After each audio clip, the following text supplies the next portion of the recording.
All right. So, hey everybody, I'm Jennifer Brannock. I am the curator of rare books and Mississippiana at the University of Southern Mississippi. And so today I'm going to talk a little bit about the ways that we've used cookbooks in the classroom. Um, so I have been at USM for about a little over 20 years. And so I moved here from Kentucky. And when I got to Mississippi, I found that everybody, food in Mississippi is very important. Now, I think any of us could argue, no matter where we are, that food is very important. And there are always regional dishes that are part of the culture. But here, we have just started over the past 15 years to try to document this food. So here you're going to have things like gumbo and catfish. We're very close to Louisiana, so we're close to New Orleans, and so a lot of that Louisiana food is infiltrate. It makes its way into Mississippi food as well. And you'll see that with crawfish boils with crawfish and things even like comeback sauce, which you all may know. It's kind of like the cane sauce, so Cane's chicken fingers. So that's something you find in a lot of Mississippi food. But my position, I oversee all library instruction in the library. I do collaborate with some of the other curators and librarians, one in children's literature and one with historical manuscripts, who do classes. Most of the classes I teach. I also have curatorial responsibilities over rare books as well as the Mississippi book collection. So that's why so I have a lot of control over cookbooks. I'm able to not only collect them, but also kind of throw them into different classes. So when I first started, there were probably 15 cookbooks in our collection. So this is 2004. And another librarian had collected them because she enjoyed cooking. So some of them were community cookbooks like this, or just maybe cookbooks published by or written by local restaurateurs or, chefs. But about 5 years after that, so about 15 years ago, I really was looking around for different collecting, different ways to different topics to collect for the collection. And so I really revisited the cookbook collection and said, this is something that's so important to, the culture around here. And I think that maybe it's something we need to really promote, especially relating to community cookbooks. Now, we have probably about, when we first started, of course, we were just like taking everything. So someone's like, I've got, 15 boxes of cookbooks. It's like, we'll take them all, So early on, we were receiving books that maybe in hindsight don't have as much research value.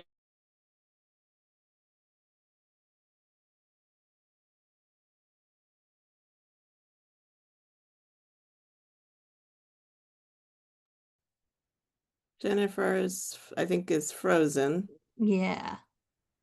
We'll Let's pause see. for a minute and see if she unfreezes.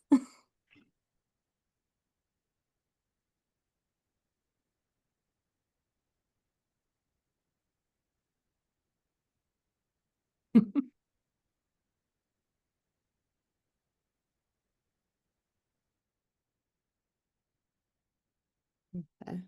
Hopefully she'll be able to rejoin us. Yeah. I'm here. Yeah. Did you lose me? We did. We lost you for a second there. Yep. Go right Okay. So we collect a lot of cookbooks. That's what it all boils down to. Let me reshare here just a second. Okay, there we go. So we collect a lot of cookbooks, primarily focused on community cookbooks. So part of this endeavor is, I'll say we sometimes throughout this talk, and I'm talking about Andrew Haley, who is a history professor here at the university. He is a culinary historian. His book, Turning the Tables, Restaurants and the Rise of the American Middle Class, 1880 to 1920, won a James Beard Award in 2012 for best research and scholarship. So he's great. And now he is finishing up a book about community cookbooks and the stories they tell about women in the community in Mississippi, and how they fit into the, how the food and the cookbooks and the stories the cookbooks tell. So it's really, and he has journeyed all over the country with me to pick up cookbooks. and gone on many a drive in rural Mississippi trying to get some. So I always like to thank him. I'm going to focus on 3 or 4 different ways I've used cookbooks in classes. This one is one that I got. There is a food collections listserv, a mailing list, and this is one that someone put out there a couple years back that I really have used a lot, that I think that's great to use with any group. Most of the people that, historically I've always taught to many history classes, but over the years, history departments have the classes have become smaller and there aren't as many coming through. So I'm really branching out and really concentrating on English composition classes have been really, and the professors there have been very open to using this. So slow reading recipes. This is where I take historic recipes, and the students working in groups will then take that, usually try to do pre-19th century recipes. They'll take that and then convert it into modern recipe notation. So I always have put this slide up and say, hey, this is what we're doing today. I want you as a group to rewrite this, and then talk about make note of the challenges they have when they do that. I do always put up a current recipe, because some people may not cook. So I do that as well. And for the first 10 minutes, I say that no phones are allowed. So that way they can really focus on it without having to look it up. And then after that point, they can then use the phone to look up words they don't use. So this is one I use, roast goose. It's fun because, most of these recipes are before there were, electricity. So they were cooking over an open fire. So, this one's difficult because you have to convert it to how to cook the same manner you would cook a duck, because of course that was accepted knowledge. It's what people knew back then. So, and then, how long do you cook it? What do you do with it? Those type of things. Jumbles, which are a type of cookie. The ingredients are pretty laid out, but saleratus is a word they have to look up. And I think that's baking powder. And then again, they don't even mention baking in this particular recipe. And then run cake has all the ingredients in it, but one thing that it is missing is the rum. And this is from early, 1911 in Mississippi. So I think it's pretty funny to have a rum cake without the rum. And so that's something you can do. It takes 15 minutes, and a lot of times I'll do it in collaboration with other active learning exercises in one class. So I can do a lot of these little exercises for one group. Speed dating, this is one I use a lot because you can customize it for different classes or different disciplines. We do have modular tables that we can move together as needed. With speed dating, you have an item on each table. There's a series of questions, and then the students as a group work to answer the questions about the item. After maybe 7 minutes, usually, they then leave all their stuff there and move to the next table. So by the end of it all, they'll go to all the tables generally that are there. Some of the questions I have are very simple, and I hope you can read this. It's a little smaller, but it's just kind of like the who, where, who, what, when, where, why, and how kind of questions. And then I always throw in one about if you were to use this as a paper, what would that be about? But I do incorporate cookbooks in this. I've had entire classes where I've done all cookbooks, depending on what I'm doing. One thing about speed dating is I think you need resources that are easy to get at quick. So community cookbooks aren't always the easiest because you really have to do more research to try to figure out what's going on with them. So I try to pick something a little smaller. And this is one I've been using for years. It's always been great. Super Mothers Cooking with Grass is a small pamphlet cookbook that's probably maybe about 20 pages. And if you start looking through it, it's published out of California in 1971. When I first got it, I was like, oh, this is kind of cute. What's this about? And I started looking through it. And after a second, I realized what it was. So this is a 1971 marijuana cookbook. And medical marijuana is legal in Mississippi. So I don't feel bad using a marijuana cookbook in classes. And the students really love it because they think it's, because it's a little illicit, but at the same time, it's easy for them to get at, The joy of it, there are two things. One is you see the recipe on the right that it has a lot of Southern recipes on it. So I think that that's something that kind of a hippie cookbook from 1971 has all these Southern recipes in it is really a great, a great thing for them to kind of notice. Not every group notices it, but that's something that, you can pick out. It takes them forever most of the time to figure out that it's a marijuana cookbook. You walk by tables and they're like, do you just go out in the yard with scissors and just cut it? There's all this discussion because grass is an antiquated term, much like the cookbook exercise or the recipe exercise earlier. There are all these terms that are used, that they just aren't aware of.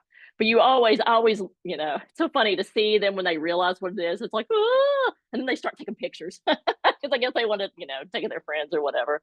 So you have a crab and oyster gumbo, corn muffins, brownies. And of course, you have to have the brownies in there. The one thing that's interesting about this, about having all the Southern recipes, someone from the South must have worked there, because I know that, 20 years before that, we have in one of our collections how a legislator had written to the New York Restaurant Association asking them to look through their cookbooks for a recipe for gumbo. And they said, well, we don't have one. So it kind of shows you how Southern food wasn't in the mid 1940s wasn't those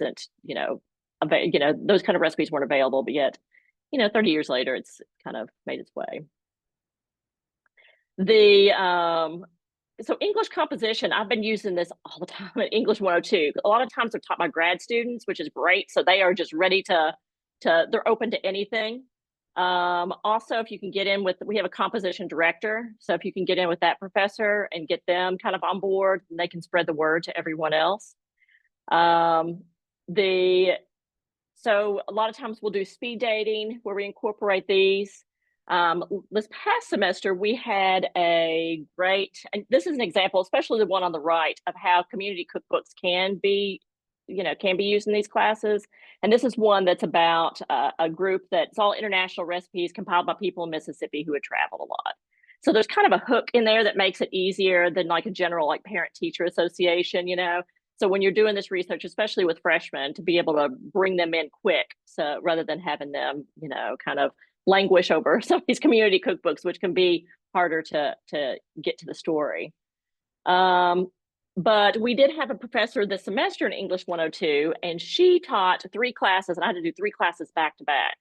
Her schedule was insane, but the beginning of the class was a 5 to 2 minute overview of special collections, because again, these are first semester freshmen, so I wanted to give them a sense of who we are.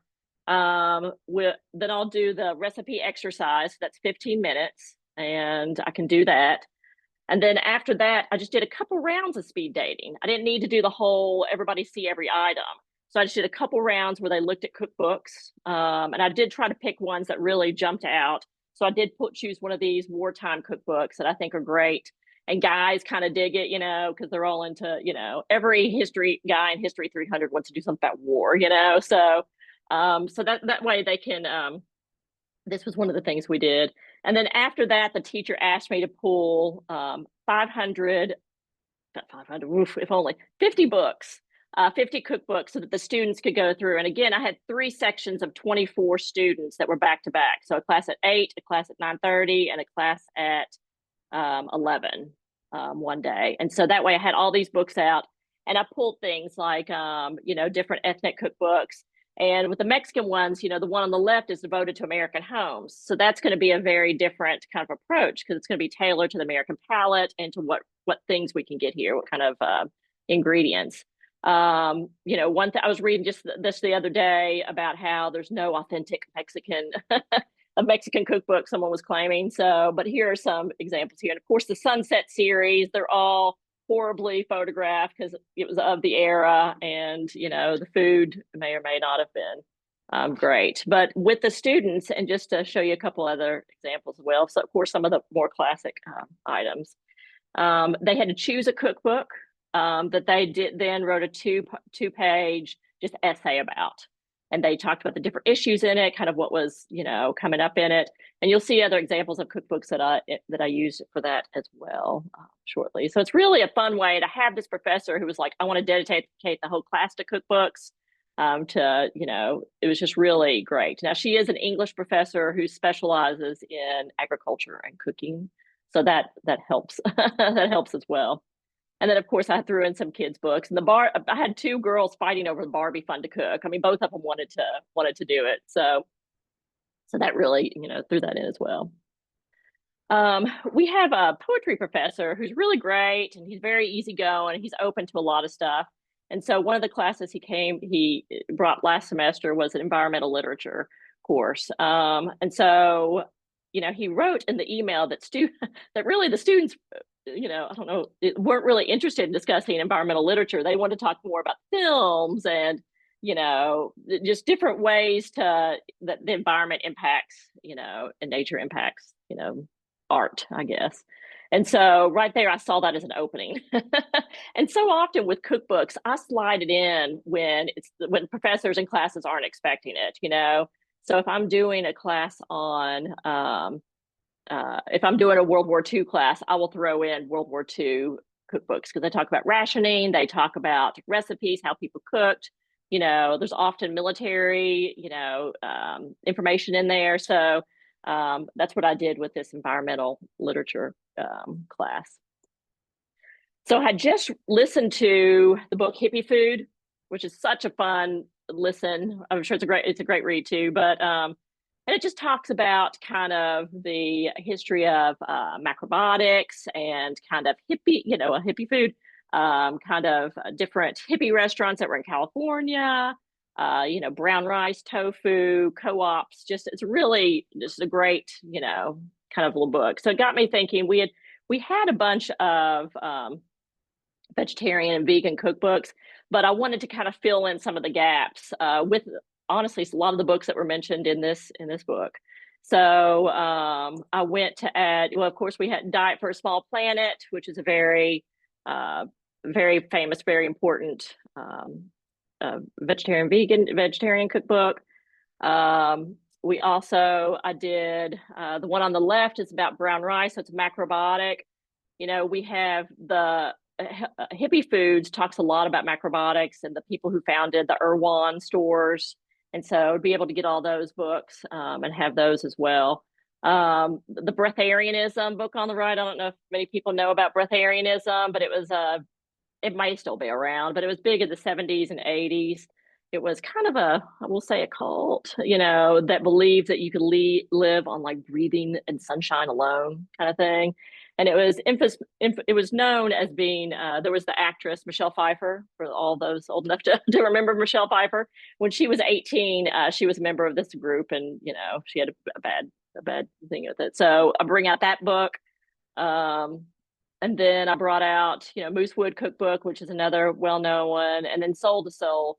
And Soul to Soul, I had a student last semester write a paper about African-American penned cookbooks about vegan and vegetarianism. So this is one that came out, and this is one from, I think, the early 70s, I believe.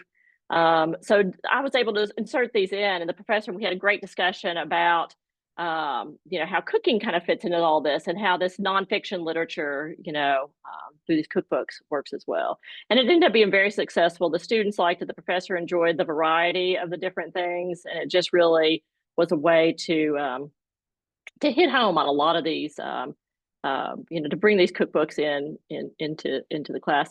And one thing I find with cookbooks is that the more I insert it, the more people talk about it, and so it starts becoming just a viable resource, because I think that people don't know what to do with cookbooks, because so many of us just go into a cookbook, get the recipe, and jump back out. But if you look at it as a whole, or if you start looking, paying attention to the little things, then there are more, then the research value of it just magnifies.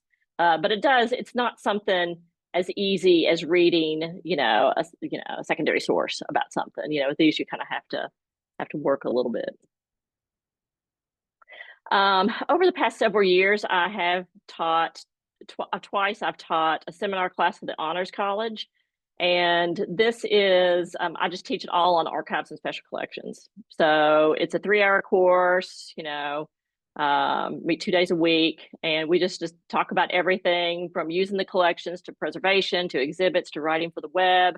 And I do a week-long segment on food, because I'm trying to push these cookbooks, and who doesn't like talking about food. So I use very simple, very short readings to engage the students, and these both are two that I've used. There are tons of other ones out there, but the students tend to enjoy these. So, and it just gives a different way, gives a basic overview of how cookbooks can be used for research.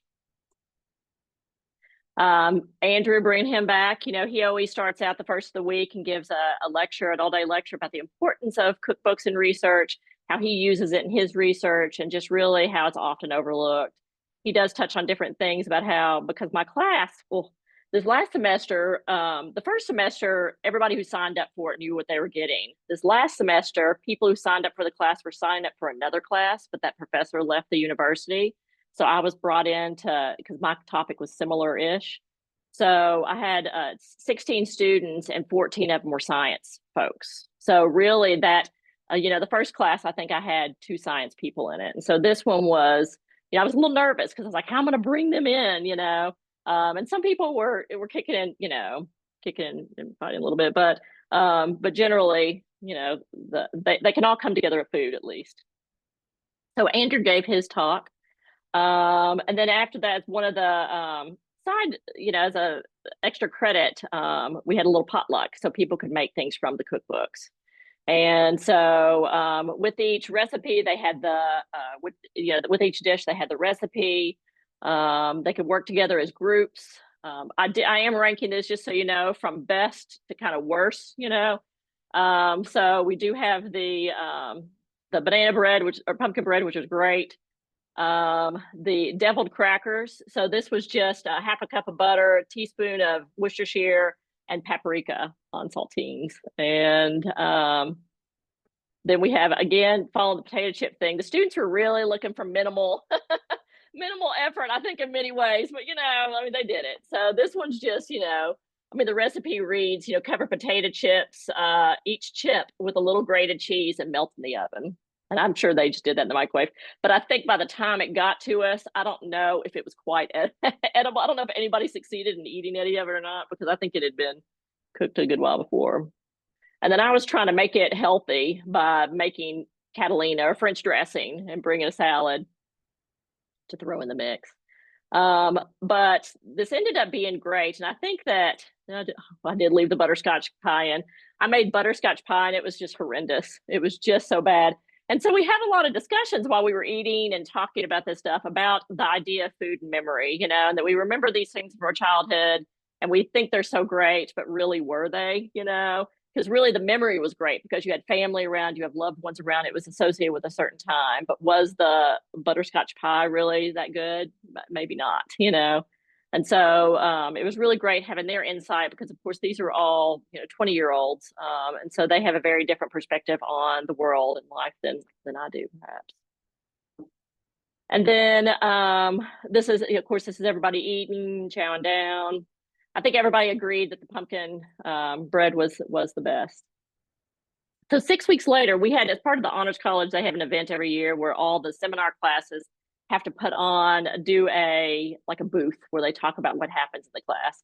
And so I asked the class what they wanted to do, and I let them fully lead it, and they all wanted to do food. So I brought all of my aprons in that I had at home, and so they all wore aprons, and talked a little bit about what we did in the archives, not just the food stuff, but to kind of showcase 2 different people. And you can see the amount of people that were around. And they wanted to do a potluck, so they all talked about which items that they could make in bulk. We made punch, and so they just really pulled this all together, and everybody loved it. And it was just a fun time, and I think the students really enjoyed it. Toward the end, just to show you how food integrated into this class so much, there was a day when all the students were just freaking out. I think exams were coming up. You could see that not even, it's an 8-person class, and so almost half the class didn't even show that day. I mean, everybody was just kind of on edge.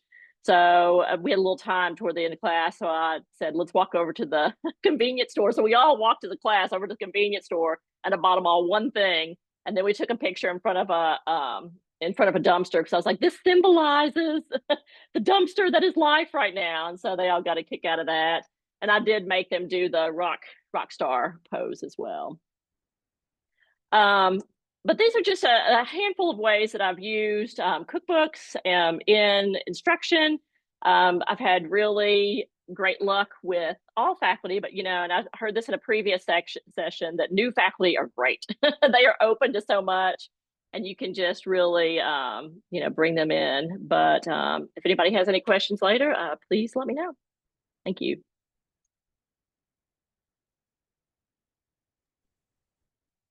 Give me a second. I will switch over some screen share here. As is always the way of things.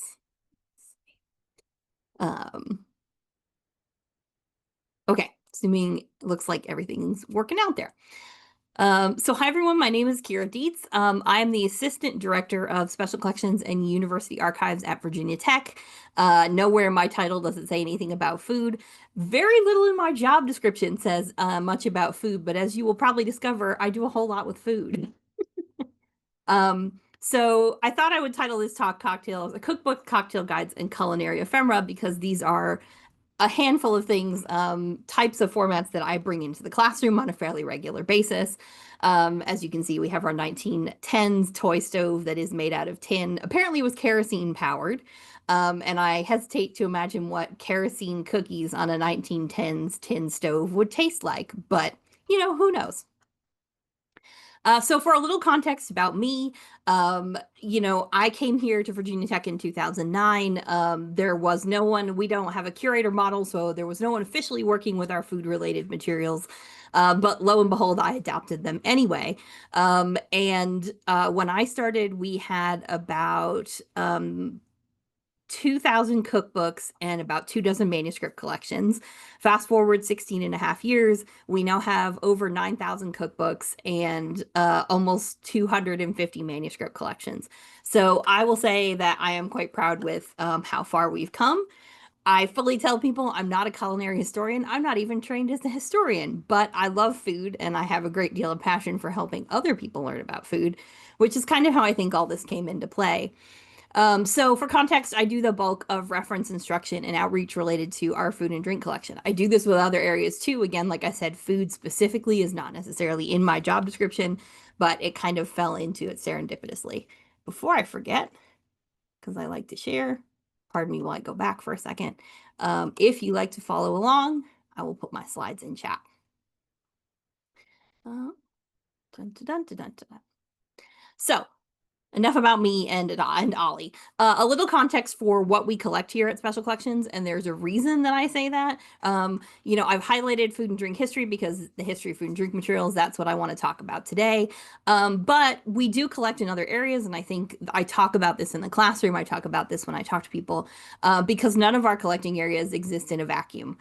We have materials on food and the Civil War. We have local history and food. We have women in architecture and design and food when it comes to how you design a kitchen and a space and what goes into it. And in terms of formats, I kind of bolded the things. We have a number of different formats here. We are historical manuscripts and university archives. We have publications and photographs, oral histories, map and textiles, and also art and artifacts. But we don't really have food history, oral histories, maps, or textiles. So we don't run the full gamut there, but you will find a wide variety of the formats that we have are attached to food in some way. It's unavoidable. So, more broadly speaking, what do we collect?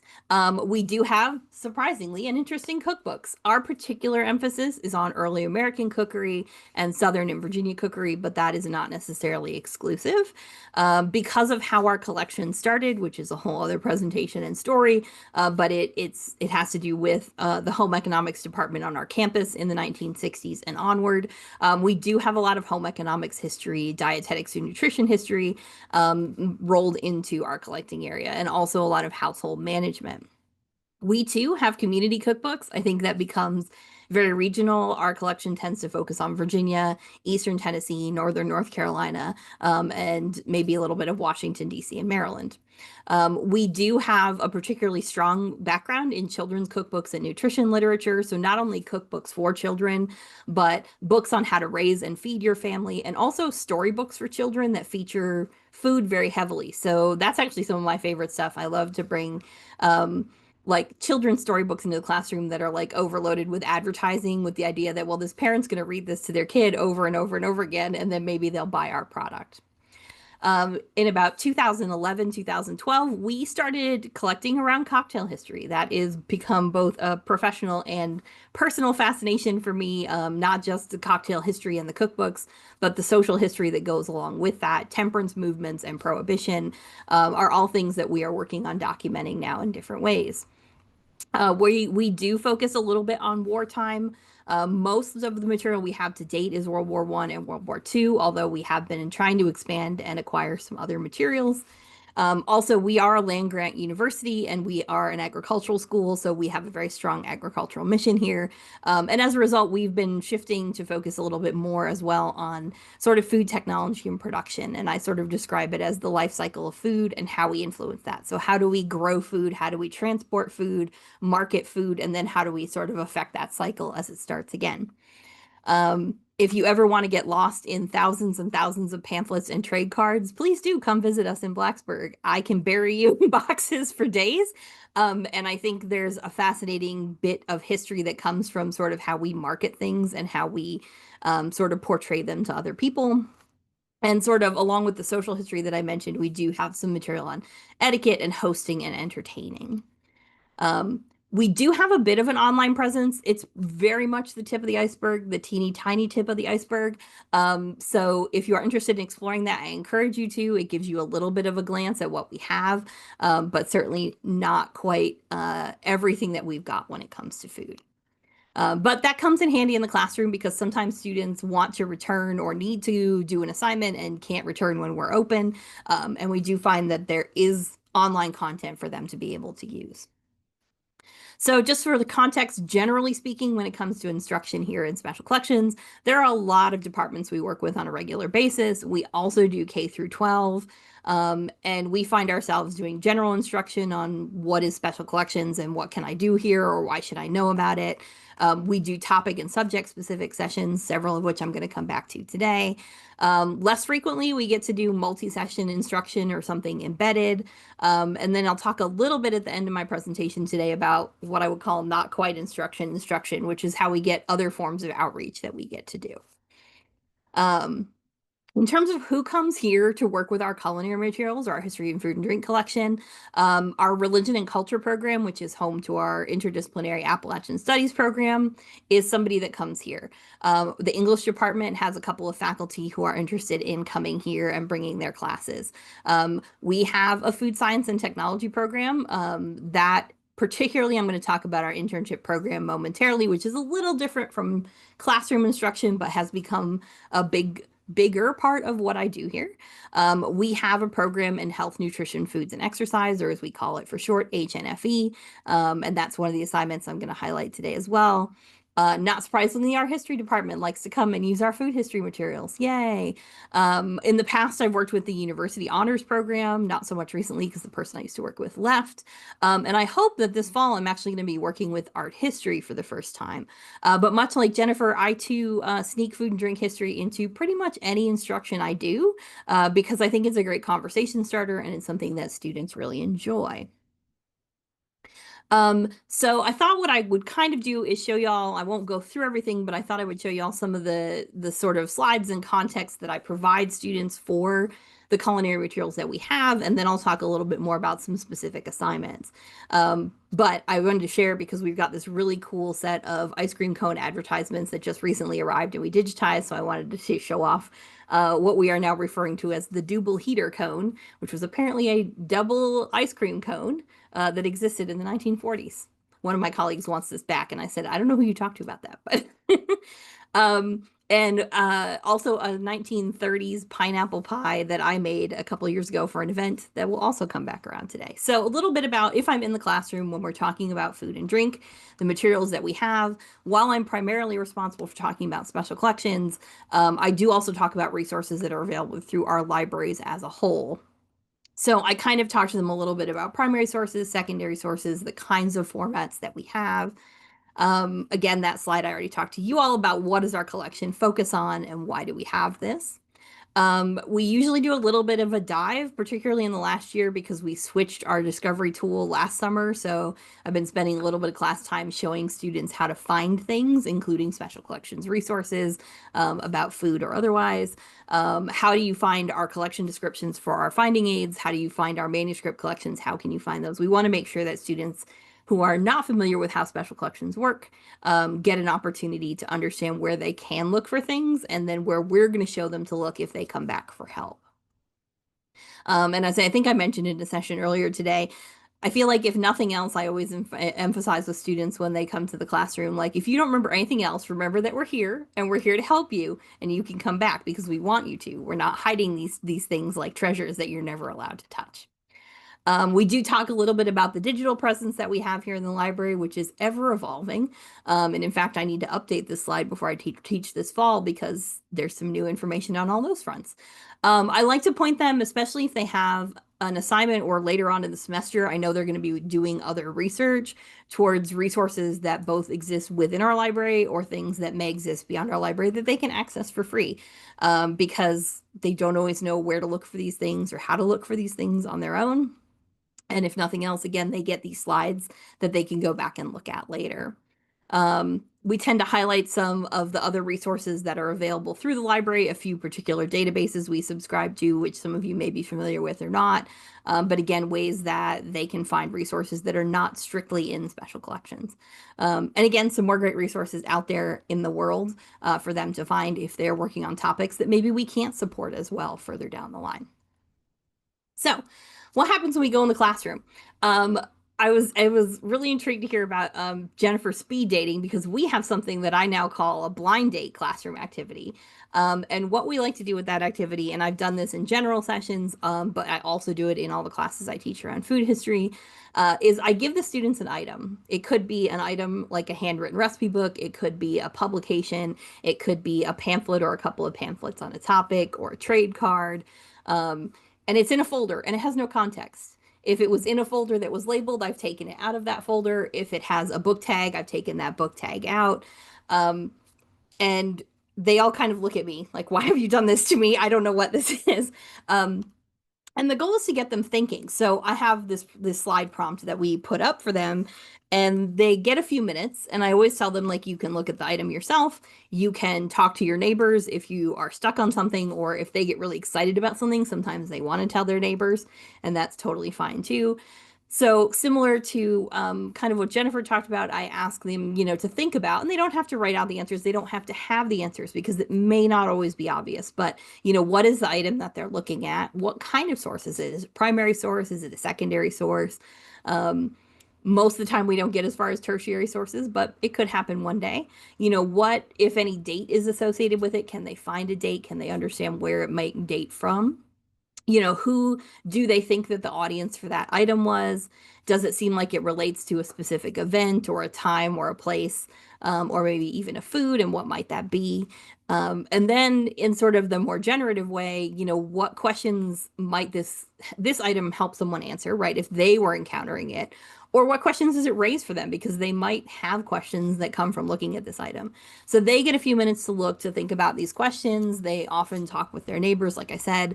And then we kind of come back and talk as a group. And, this is the part of the exercise that can be hit or miss.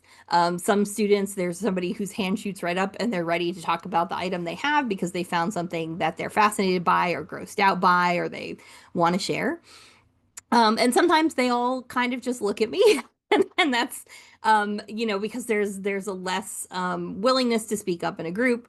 And so in that case, we kind of flip it and it's like, well, what questions might they have for me? Why do you want to ask me why we have this item, or why I might have given you this item, or something about that item if you weren't able to figure it out. And then that oftentimes is a good way to get that conversation starting. Just to jump back, a couple other things I want to talk about. There's a 3-year partnership that I've now had with a class from Health, Nutrition, Foods, and Exercise. And I think this has probably been one of the most successful, in a sense, projects because it has actually expanded a little bit over time. So it's a nutrition class primarily for students going into dietetics and nutrition, dietitian and nutritionist roles who have almost no experience in special collections at all. So they get to come and we do an orientation, the sort of broad introduction to what's going on in the department. What are the kinds of things that they have, or we have, what kinds of things might interest them. And, sometimes it's a little bit different of a field for them to come and work in our class, in our space, really. But they have an assignment where they have to write a sort of short media style article. It's usually like 750 words. And they're usually asked to do it at about a high school reading level. So thinking as dietitians and nutritionists, they're going to look at the history of a food item and talk about, how the history of that food item has evolved and what they can take away from that as dietitians and nutritionists today. And because this group has gotten bigger and bigger the last 3 years, we do pre-select topics for them. So we have, last year we did it with, I think, 22 students.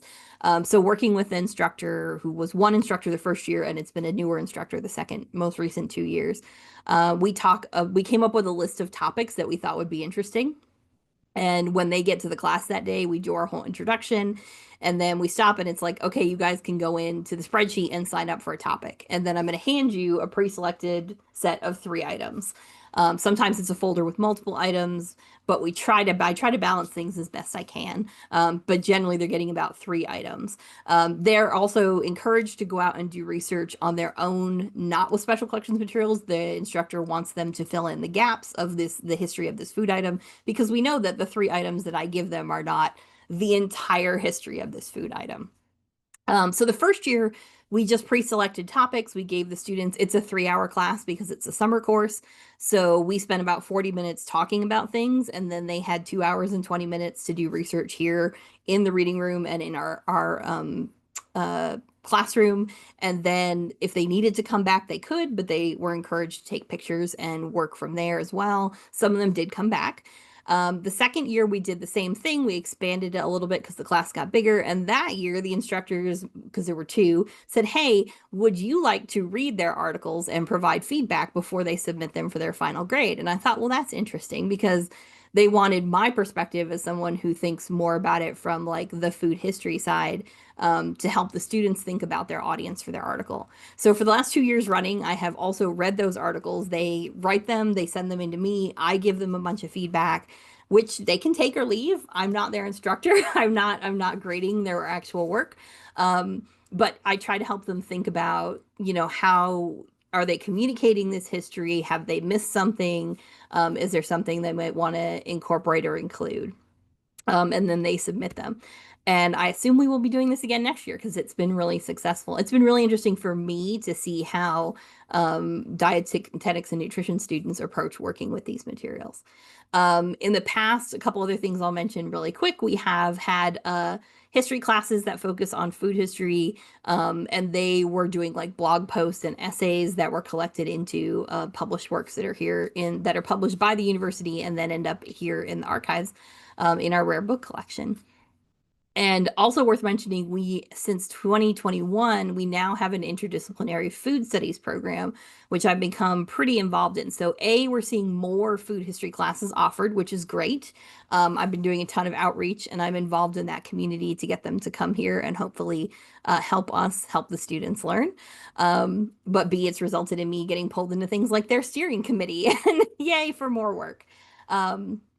And then the other thing I want to mention that's particularly come out of that is an internship program, which is not necessarily classroom instruction, but I have had 4 interns in the last 5 years during the spring semester out of the food studies program. And so they come from different majors. One of them was an English major, one was history, and the 2 most recent have been from the food studies and technology program. And the goal is they come and spend the semester usually about 6 to 7 hours a week with me, learning about the materials that we have. They learn how to process small collections and actually write finding aids. They might contribute to the larger resource, the food timeline resource that we have that we acquired in 2020 as a donation. And then they get to do a final product. And the first year we did it was 2021, which was still a difficult year. And so the final product for our student was her contribution to a web-based presentation that we did. So basically we did a Zoom panel.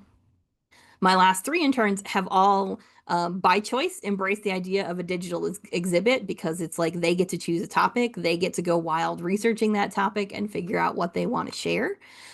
So my most recent intern did hers on the history of gelatin, particularly the advertising techniques of Jell-O and the Charles Knox Company.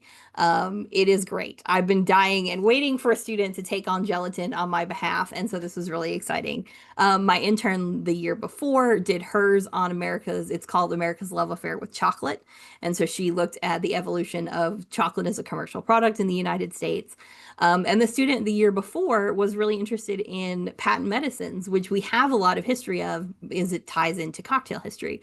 So they made their digital exhibit on patent medicines and snake oils, and sort of took an interesting dive into what these patent medicines were for, not only for animals, but not only for people, but she also had a section on animals and patent medicines for them.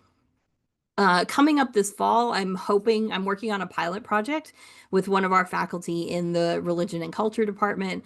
Her intro to Appalachian studies class, she also teaches intro to food studies at different points, she's looking for a different kind of assignment. So we have the food timeline website, which was created by a reference librarian, Lynn Alver, back in 1999. She maintained it until she passed away in 2016. In 2020, the food timeline came here to Virginia Tech. And for lack of a better term, I am its wrangler and handler.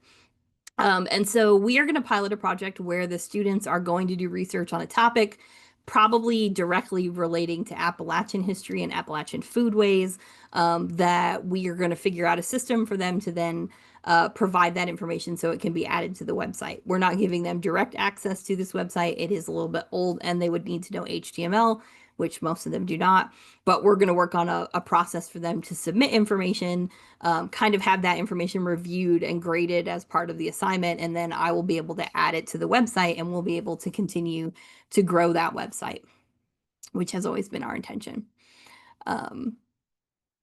So just to mention a few of my favorite things that often come up in the classroom or that I like to pull and use in a classroom setting. As I said, I have developed quite an obsession with cocktail history. So we have a really cool set of bartending school materials from the Los Angeles Modern Bartending School. Bartending schools, if you don't know, were very common. Well, they started popping up in the early 20th century as a way to train bartenders. Los Angeles had one, Houston had one. There were a number of other cities that did. I think we have a Houston bartending school item now as well. This Los Angeles one is one of my favorites because it starts in the 1930s. It has a guidebook on everything from glassware to what to wear as a bartender to what skills you need to learn and what you need to know about different ingredients, but also has a little book of recipes. It's a typed little booklet, and it's talking about it has a section that's called tropical recipes. It's basically what we would now consider tiki recipes in the early 1930s, which is when they were around, although they didn't gain popularity till later. So my brain is full of food facts that I like to share with you all. I will say I'll just highlight a couple of these. The Nancy Figgett recipe book is a handwritten recipe book from here in Southwest Virginia. This was created by a young woman one county over, and she and her mother, we have two of their handwritten recipe books in this collection. This one is especially interesting to me because several years back, I actually made Nancy Figgett's 1840s recipe for chocolate pie, which was essentially a chocolate meringue pie. Turned out to be delightful. Will potentially make again one day. Just to talk about how things sort of overlap, the William Tippett letter is actually a Civil War letter from a Union soldier who spent a great deal of time in captivity. And this letter that he wrote was the first letter he wrote to his wife when he was paroled. It is 8 pages long, and 7.5 pages of those are about food. How he didn't have access to things, what he missed, what he had access to now.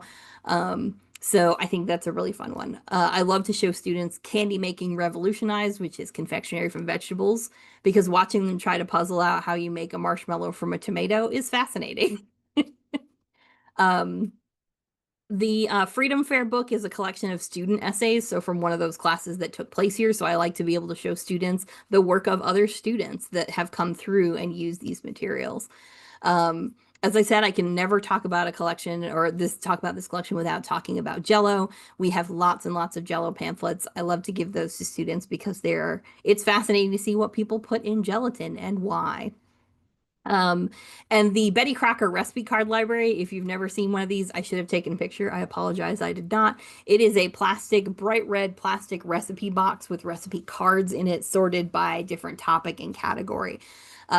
We have a couple different editions. They are from the 1970s. They're very much a product of their time, so it can be really really fun for students to explore a snapshot of the 1970s in recipe card form in particular.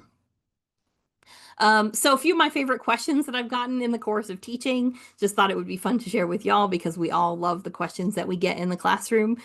Did people actually eat this? Yes, they did. Have I made anything from this collection? Yes, several times. And I usually will tell them a little bit about what those things have been. Again, what's your favorite item in the collection, which pretty much changes every day. What's the grossest recipe I've seen? Always a question that you get. How could you even make this today? Because as Jennifer kind of pointed out earlier, the techniques or the assumptions about what you know have changed from a historical perspective to now. Recipes today tell us how to do everything. Recipes from the past may have just said, cook a goose like you do a duck, assuming you know how to cook a duck. Sometimes I get a lot of, do you have a recipe for insert food here? And I have to explain we have 9,000 books and 250 manuscript collections. And the answer to that question is, I don't know. We have to find out together. And then there's that level of excitement that do you have more of this? Also, I just wanted to highlight the Good King banana. If you're not familiar, this is kind of like Pin the Tail on the Donkey, where you give the students bananas that have a green unripe end, and then there's the bananas that don't have the green end, and then you blindfold them and they have to pin the banana to the correct part of the board. So this would hang up on the wall. That is part of our children's nutrition and cookbook material, or children's nutrition and cookbook literature. So what am I doing next? Also, Chicken Wedding. This was from the student who did the exhibit on patent medicines. This is Chicken Wedding is an animal patent medicine, but it is a very strange little booklet in which two chickens get married and set up a household, and then one of the chickens gets sick and they have to get the patent. The patent medicine is what cures them. So who doesn't need some anthropomorphized chickens in their lives? So going ahead, what are we looking to do next? Probably a lot of what we've been doing. I have a couple of classes lined up for general instruction already this fall that we will sneak some food history into. As I mentioned, there's a new art history class coming that is focused on beveraging, marketing, advertising, and packaging. So it is about time for me to reach out to that faculty member and say, hey, remember me? I would really love to talk more about how we can work together. We're going to move hopefully beyond the pilot for the Appalachian Studies class to implement that similar assignment in future Introduction to Food Studies classes that I often work with. And then my fingers crossed big hope is to one day, particularly with the Food Studies program and their undergraduate food club, to revive doing some edible book contests, which we have done in the past, way back years and years ago. But I think getting students involved in thinking about either using recipes from cookbooks or representing those cookbooks or representing books in a way that is tied to food would be really engaging for them and a whole lot of fun. So just beyond that, in terms of our collection, instruction is not the only way it's used. We have a lot of reference and researchers that come and contact us. There is a graduate scholarship at the university here that is focused on students coming to use these materials. So I often get to establish ongoing relationships with those grad students. I've talked a little bit roundabout about the food studies program. We do tons of outreach here, whether that's pop-up events on campus or open house events. Every fall I do an open house for the food studies club, and the undergraduate students, we encourage them to come in and learn about the collection. We do donor events. The last couple of years I've gotten pretty well known for doing historic cocktail talks in terms of highlighting materials from our collections and things you can learn from those materials. And we also do exhibits.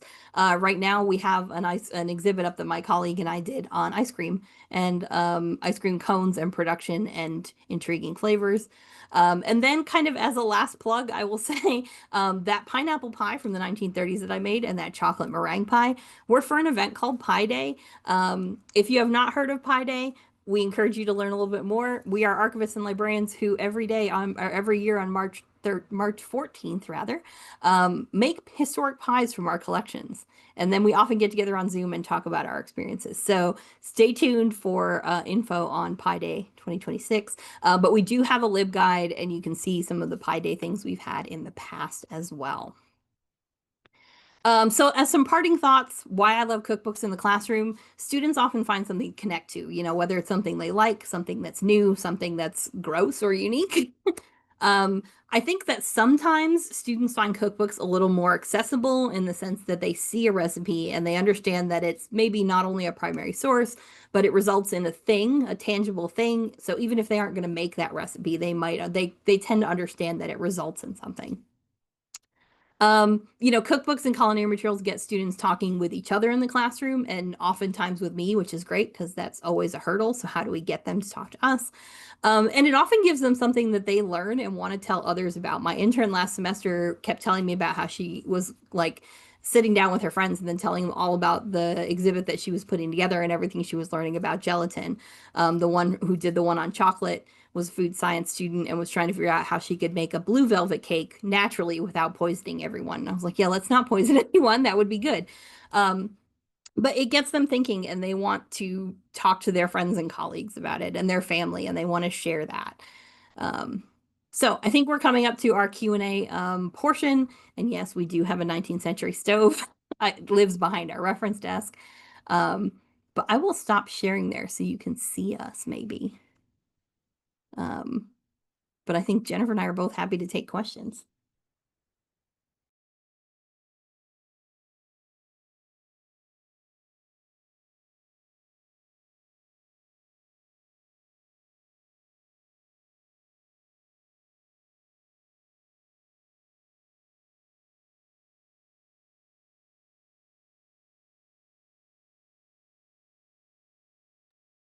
Here in the chat, somebody is asking if you could explain more about the edible book contest. It looks like there's a question for Jennifer first, which is how many books do you have? So I'll let Jennifer answer that. Then I will tell you what an edible book contest is. We probably have around 6,000 books. We have a couple manuscript collections here and there and several items, but it's probably around 6,000 or so. Yeah. An edible book contest can take a couple of different forms, but generally speaking, it is some sort of event where people make something that either is inspired by a book or represents a book that they enjoy from food. We've done edible book contests where things were edible, so we were able to break in and eat that item when we were done. We've also done edible book contests where we encourage people to use edible ingredients, but the full item was not edible, so we did not actually eat them because it was a food safety concern that we didn't want to do. So I've seen everything from one of my favorites to this day was a student who cooked, I think, 3 pounds of bacon as part of this, wove together what looked like a book from tortillas and bacon. And on the cover in French fries attached with chocolate frosting, it simply said, "Don't panic." If you're a Hitchhiker's Guide to the Galaxy fan, that may mean something to you. But I also had a pair of individuals who made an entire Swiss Family Robinson Island almost entirely out of food, except for a big tree twig in the middle. So it's a great way for people to explore both food and literature. Yes, there is a lister for food collections. I'm going to go try and find that link because I don't have it right in front of me, but I should have it bookmarked. So I will go find that to drop in chat. And also, what do our K through 12 programs look like? Yeah, so primarily we do a couple of different things. I have had for many years running, we did a program for 6th graders, which was they study Civil War history here in Virginia, and that is something we do a lot of in our collection. So we would invite, they would come and we would do an explanation of who Special Collections is.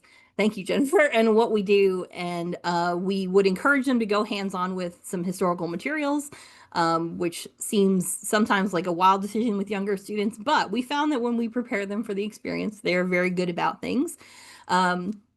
Several years later, that program expanded into let's talk about Civil War and space, because they also learned about space in 6th grade, which we also specialize in. So that got kind of weird. We had Civil War at one end of the room and space exploration at the other.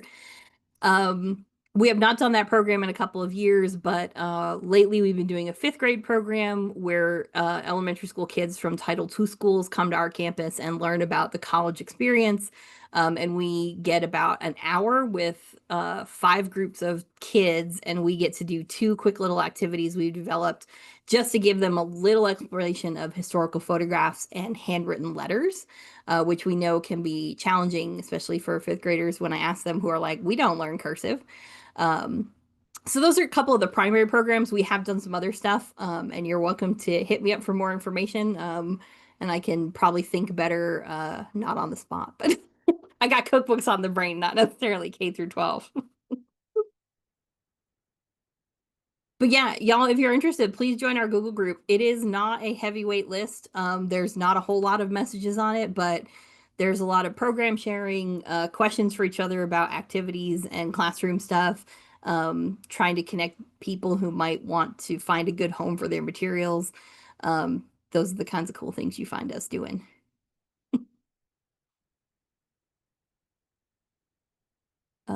So Carolyn has said at UNCG, we have several collections that contain cookbooks and culinary related materials, home economics pamphlets, North Carolina community cookbooks, and regional cookbooks. You held a vintage viands event where staff made food from the collections. Yeah. Yeah. Yeah, one of the things we used to do, because we had Andrew Haley, and he would give a talk every year about one specific cookbook, and then we'd do a potluck from that particular cookbook. So you could sit there and eat the food from the cookbook while he gives a talk about the organization, the women that created it.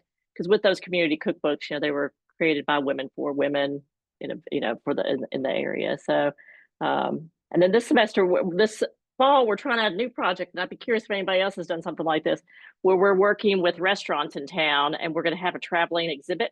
So we'll have an exhibit that will go into a Chinese restaurant or a Chinese fusion, like Pan Asian restaurant, where we'll have an exhibit with reproductions of cookbooks in there, and they're actually going to take something from the cookbooks and add it to their menu temporarily. So we're hoping to do that maybe once a semester, once a year, and kind of reach out to the restaurants as well. But it's fun. It's so much fun, to hear from Kira, just the fun stuff you can do with outreach with the cookbooks, because everybody likes food, right? So. We haven't done anything with restaurants yet. I have a couple people who are trying to encourage me to do something with a couple of bars in town with regard to historic cocktails, but I haven't quite gotten the time and resources together to even think about how to pursue that.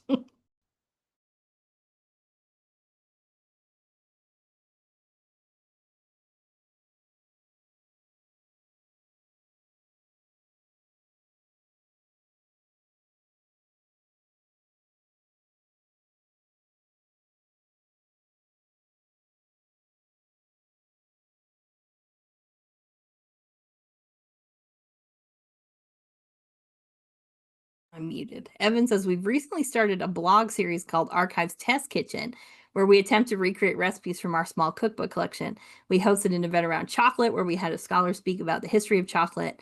Our scholar brought a 17th century recipe for cacao. I attempted to make one cake that was terrible, and then made a different one and served that event. Yeah. We could go down the rabbit hole of Pi Day shenanigans. I don't want to take over this talk with that, but yeah. Historic recipes, they are intriguing. Don't always go according to plan.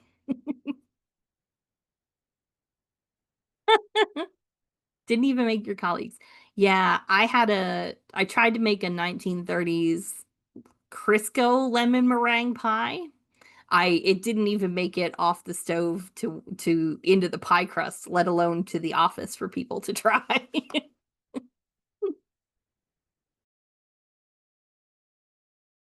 Spoiler alert, Crisco does not make a curd set. I don't know how it was supposed to happen, but 45 minutes later it hadn't.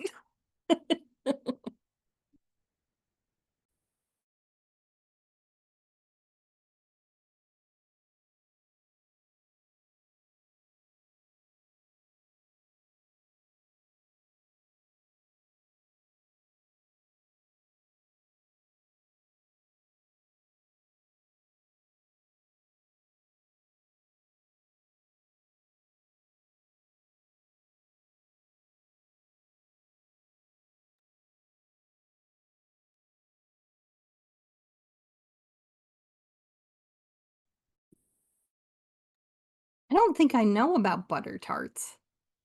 Does anybody know butter tarts?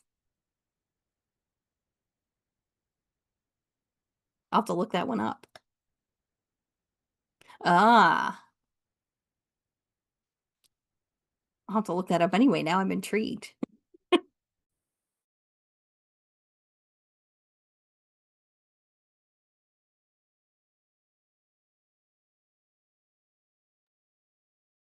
I figure maybe we can stop recording since looks like we're winding down.